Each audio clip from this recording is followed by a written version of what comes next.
Yeah, thank you for staying with us. This is Tech Talk segment of the show. Now, ride-hailing apps have made transportation more convenient, but the relationship between the platforms, drivers, and passengers is increasingly coming under pressure. Drivers complain about low fares, rising fuel and maintenance costs, and commissions charged by the platforms. Passengers, meanwhile, complain about drivers demanding payment above the fare displayed on the app, canceling trips, and taking bookings offline. The platforms are also under pressure to balance the interests of both sides while maintaining a sustainable business. So, who is getting a fair deal and what needs to change? Joining us today to discuss this is Lawrencia Chioma Ogu. She's the Rivers State Chairperson of the Amalgamated Union of App-Based Transporters of Nigeria, AUATON. She was speaking from the driver's perspective today. Lawrencia, thank you for joining me on the show. At least you're already a regular on the show. Thank you for joining me. Thank you very much, Paul. It's a pleasure being here today. Yeah. Now, also joining us is Barrister Chetam Nwala. He's a lawyer and Pan-Africanist. Barrister, thank you for joining my show for the first time. Good afternoon, Nigerians. Good afternoon, Rivers people. Thank you for having me. Okay. Now, let's get the show started. Now, Lawrencia, from your perspective, what's the biggest problem currently affecting the relationship between ride-hailing apps, drivers, and passengers? Trust deficit. When you say trust deficit, what do you mean? Trust deficit. Trust deficit in the sense that there is trust deficit between drivers and riders. And the riders are blaming the drivers because understandably, they do not really understand the cost of operations of being an e-hailing driver. And of course, when conversations like this start, riders will always blame the drivers. So no matter how drivers place the conversation, the blame will always come to them. That has affected the trust and the working relationship between drivers and riders. And in most cases, we've had to answer to SOS of angry, aggressive riders towards drivers. So now drivers are on the edge, riders are on the edge as well. And there seems to be no understanding of the true situation of things. And the real culprits in this whole thing are taking a back seat and watching the drama play out. Let me put the same question to you, Barrister. From your own perspective, what is the biggest problem currently affecting the relationship between ride-hailing apps, drivers, and passengers? Well, this whole topic about e-hailing drivers, especially here in Port Harcourt, because this is a catchment area. So my focus will be here majorly. I'm one person who actually uses the services of e-hailing app. It's hardly a week I don't use it. And I'm talking from a personal experience and all that. And truth be told, when you look at how we carry ourselves and how we operate within River State, you know that it is actually pathetic. It is really pathetic. You know, it's easy to blame the riders and all that. And of course, say the riders do not also understand the cost of operation. But let us also ask ourselves this particular question. Do the drivers also understand the challenges the riders are also facing? Are we also not in the same Nigeria? Are we getting things any cheaper? So that's why when we started the recent campaign, we started and we said that e-hailing app drivers who actually try to renegotiate prices are thieves. We meant it, that they are thieves. I think it's been too strong calling them thieves. It's not about being too strong. The point here is this. You know, we have had a situation in this country where instead of calling a spade, we try to garnish it. And that's why we continue to have the crop of leaders we have leading us. And you see, we are not different from, the society is not different from its leadership. Because the leaders do not come from sky, they come from within us. They come from people who have become bricklayers, who have become lawyers, who have become doctors, who have even done e-hailing businesses. And it's the same attitude they use in handling these smaller offices that they take to leadership. And that's why we have a failed nation. If not, what is happening in Port Harcourt is alarming, it is crazy, and it is something that we need to all rise up against. Now, we understand the economic challenges. We understand all the excuses. But irrespective of the excuses, I signed up. Remember, I keep shouting this, that we who are riders are not, we're not customers of the drivers. We are customers of the app. We signed up to a terms and condition with the app. And having signed up to that terms and condition with the app, the natural thing is that the app also, the driver also signs up to a terms and condition with the app. And on the strength of that, they marry the driver and the customer. And in Port Harcourt, the madness you find is that, one, you enter a boat, the guy is renegotiating the price for like 3 times. And aside that, you get into the boat, the person is not putting on the AC. They say it is luxury. Boat in Port Harcourt is not luxury, it is sufferings. If you take it from, it is pure suffering. There's no difference. The only difference is that you won't have to do the drop and stop you have from the taxes.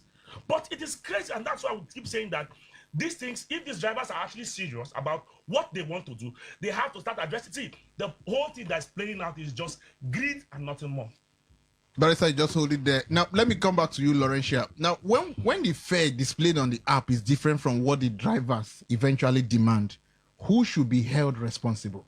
All right. First of all, before I answer that question, I'll take a very serious exception to the council here calling drivers, e-hailing drivers, thieves. I believe in civility when having a conversation. I understand his frustration. Drivers are frustrated as well. However, you cannot, because you feel a certain way about a certain action, resort to name calling, right? Now, will it be okay if I say, because drivers have experienced a lot of violence from riders, we've had riders who killed our drivers, snatched their vehicles. Will it be fair if we say that every rider, we categorize all riders as terrorists, as murderers, as killers, and treat them in the same way? So I will appeal that if I am even going to indulge in this conversation, I am speaking as the chairman of the union. No member of my union will be called in a derogatory manner in this program. If not, I will take a bow and walk away. And this is me being very polite at this point. Now, to answer your question, could you kindly repeat the question again? I asked that when the fare displayed on the app is different from what the driver eventually demands, who should be held responsible? The app companies. Why so? Now, everybody is talking about, riders are complaining about the charges, the extra charges that the drivers, are putting on. Has anybody asked why? And secondly, who is holding the app companies responsible? Now, like I stated earlier, I'm not a newcomer to this program. The last time price review was done was in 2023, when the president said subsidy gone. At that time, fuel was approximately around 500 and something naira. Currently, fuel is about 1,002 to 1,300, depending where you're buying from in River State. Now, make it make sense to me how a driver will be buying fuel at the rate of 1,290 or 1,280 and operating on a price range of 500 and something naira, right? Now, we've not talked about the commission that these people take, 25% and up. It's not even stable, right? Now, some people argue that in other states, drivers do not charge. I take exception to that as well. That's untrue. In Delta State, for example, drivers do not go with what is on the app. In fact, Delta States have harmonized their pricing system that every single driver for every single route has a particular price. So even if you cancel 10 rides and book 20 extra, they are giving you the same price. It is operational in Delta State. Again, in Lagos, for example, the number of kilometers covered in Lagos, let's say, for example, in Lagos, you book a ride that is 10 kilometers, for example. In Lagos, you might get it at 15,000 naira. The same 10 kilometers in Abuja, you're getting for probably 12,000 naira or 11. And then you come down to River State, you're getting that trip for 6,000 naira. We have done this experiment before. even when we took this matter to the NLC, before us, the NLC chairman tried it, Comrade Alex Akanwo, tried it, booked from Lagos, seated there in his office. I told him, use 10 kilometers or any kilometer. And the difference was so glaring. He was like, what's going on? This is a situation where these app companies are not regulated. And let me also make it clear here that this has been an issue of conflict, not just in Nigeria, not just in Rivers State, but the entire world. Please do your due diligence. Uber has been banned in over 10 countries of the world. Bolt has been banned in more countries of the world for a whole lot of worker unfriendly attitude. Now, in the recent ILO convention in July 2026, ILO convention 193, where issues around gig economy and e-hailing drivers were discussed, the International Labour Organization condemned the attitude of app companies with regards to e-hailing drivers and gig platform workers, and said that drivers ought to be recognized as workers and not independent contractors. Now, these app companies are arguing that drivers are independent contractors. Meanwhile, if we are independent contractor, for example, we're a contractor, will you be changing terms and conditions without recourse to your partner? They call us partners. If we are partners, where is our say in this business? We provide the vehicle, we fuel our car, operational cost is on our head. So what happens when a platform only gives a platform and then refuses? In fact, I'm not even talking about the algorithm. The algorithm, that was another thing that was condemned, where an algorithm blocks you, an algorithm determines the price, an algorithm settles disputes, an algorithm does every single thing. So we are just money-making machine for everybody. And the government, we have called on the government severally. We are open, regulate the activities of the app companies. If there is anybody to step into this matter, it's the government.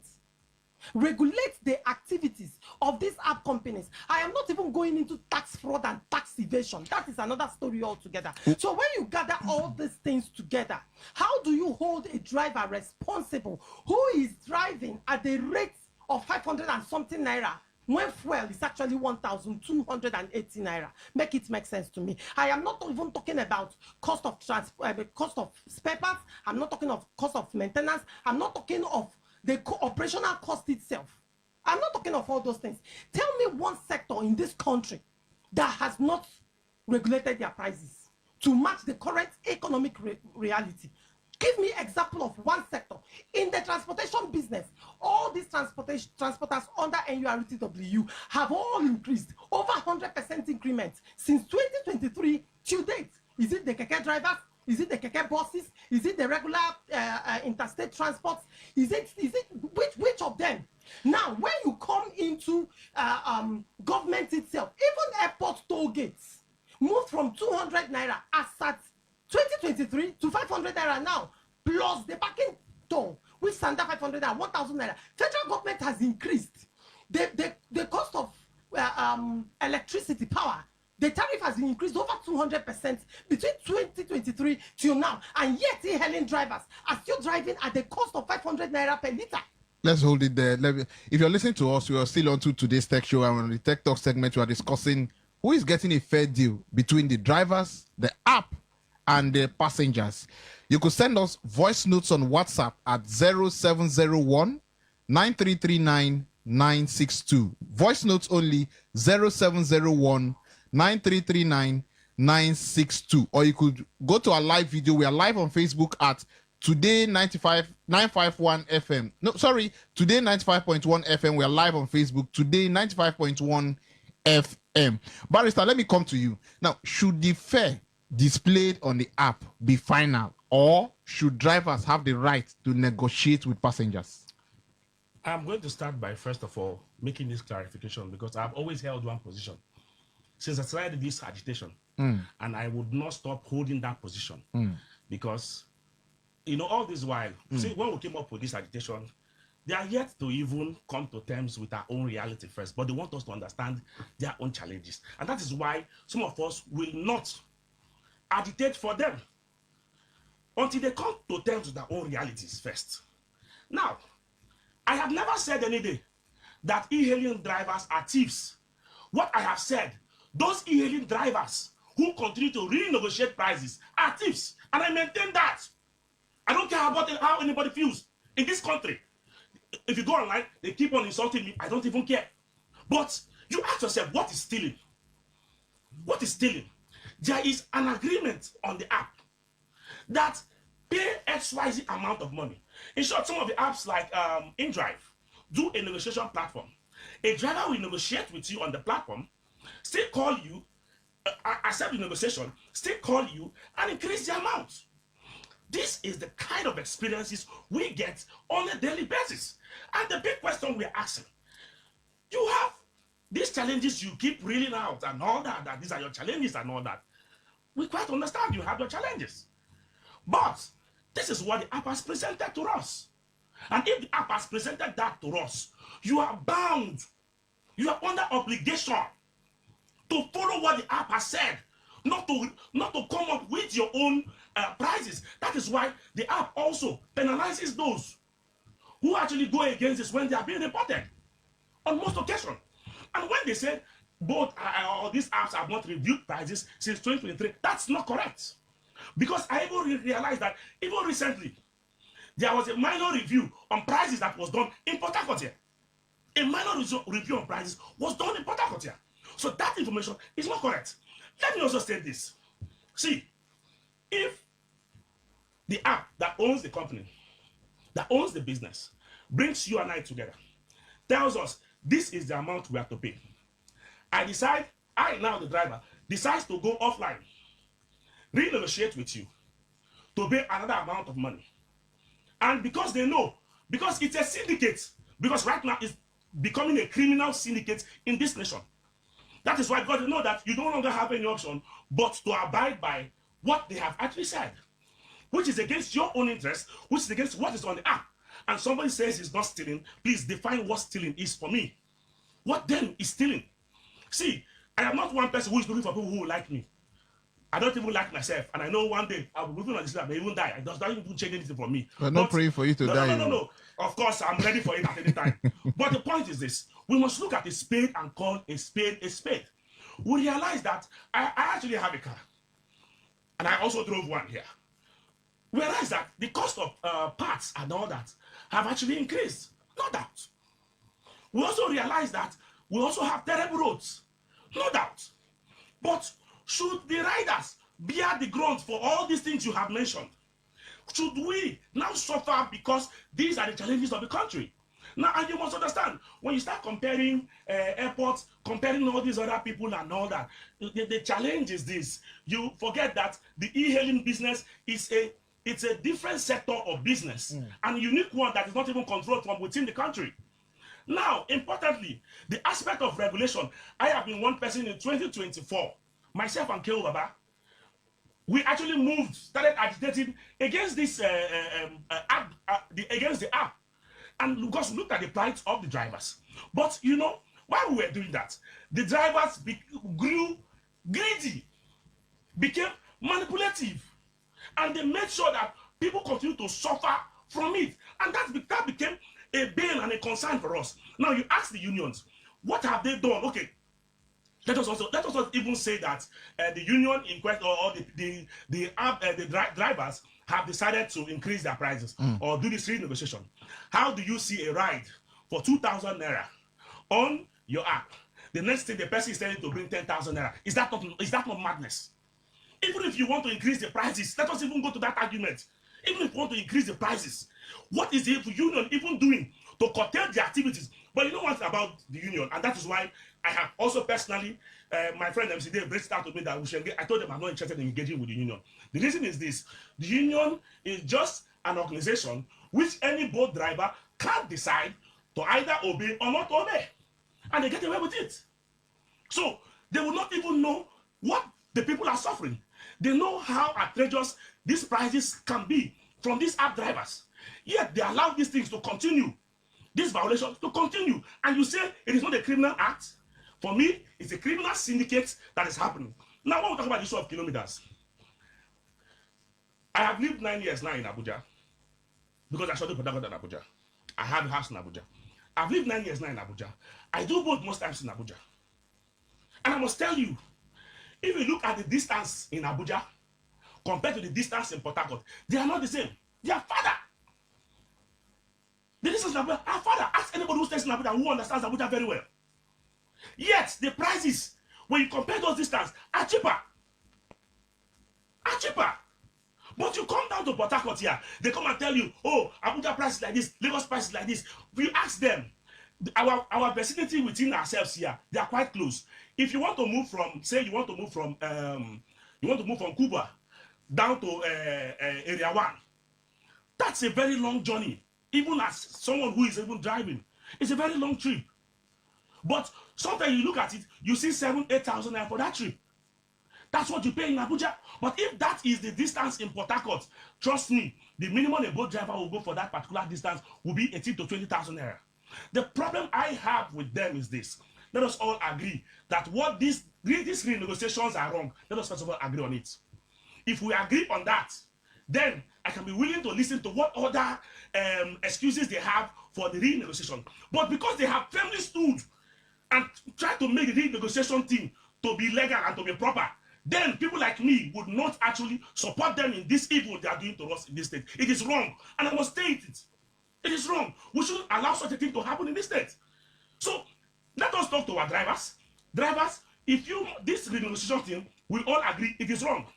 How then do we cope it? We look for solution to the problem. Is the app the problem? Then let us look for a way to deal with the app. But you are actually you're emboldening yourself and insisting that what you are doing is right, and you want me to support it. Not in my lifetime. If you're listening to us, we're still on today's tech show, and it's quite an interesting conversation. We're discussing about ride-hailing apps, the drivers, and the passengers. Who is getting a fair deal? We said 60 seconds of WhatsApp notes. We'll be taking WhatsApp notes only. We're not taking calls. 0701 9339 962. WhatsApp message, WhatsApp voice notes only, 60 seconds, and we'll play the 60 seconds to give you the opportunity for your view to be heard. Now, let me get back to you, Lawrencia, on this. How should ride-hailing apps, because of time, if you could help us make answers short so that we can accommodate other people, how should ride-hailing companies balance affordable fares for passengers with reasonable earnings for drivers? Okay, first of all, I will also address something. When he talked about ridiculous charges, right, I will not say that is not happening. That concern is legitimate. And the union has condemned this severally. You know, when we reach out to our drivers, we tell them, while we understand that the prices are not friendly, they are not helping, you have to be humane. So you cannot rule out the fact that there are those who will always want to take advantage. It is everywhere, including my co-guest, including his profession as a lawyer. There are lawyers that take advantage, right?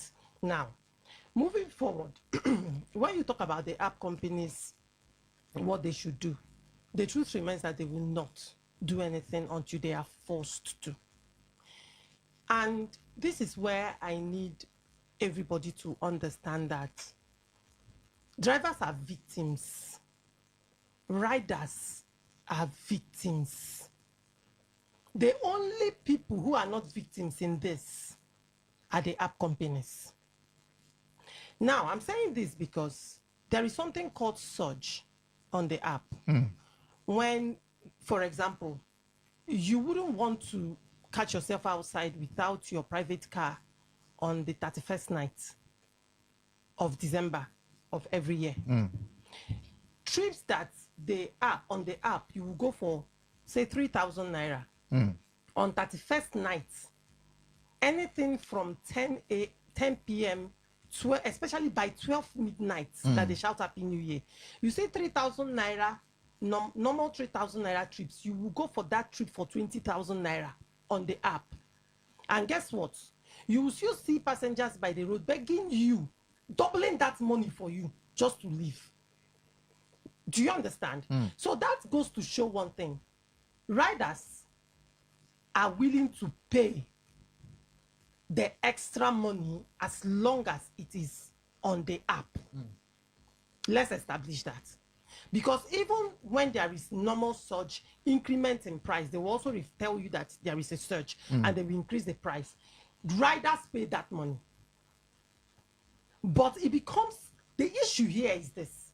The app companies are unwilling to review the prices fairly in a way that will be fair to drivers and fair to riders and also fair to them. Let's leave it at that. Let's hear from And some again, of our... finally, before we take that, I need to address this thieving thing again. You see, you say somebody is stealing when somebody is taking your thing against your will, probably at gunpoint. But you see, in this, it's negotiation. You choose to either go on that trip or choose not to go on that trip. And again, there are also alternate means of transportation. You can choose to enter keke. You can choose to enter keke bus. You can choose to even have your own person. There are a lot of clients right now that have drivers, that e-hailing drivers that drive them specially. They have their special understanding and agreements. Do you understand me? I'm taking exception to, while I am condemning excessive charges, but saying that drivers are stealing is that a driver took your money against your will. Let me hear from our listeners. Let me hear from some of the voice notes we already have. Let's hear. Hello. Presenters and your guests in your studio. My name is George.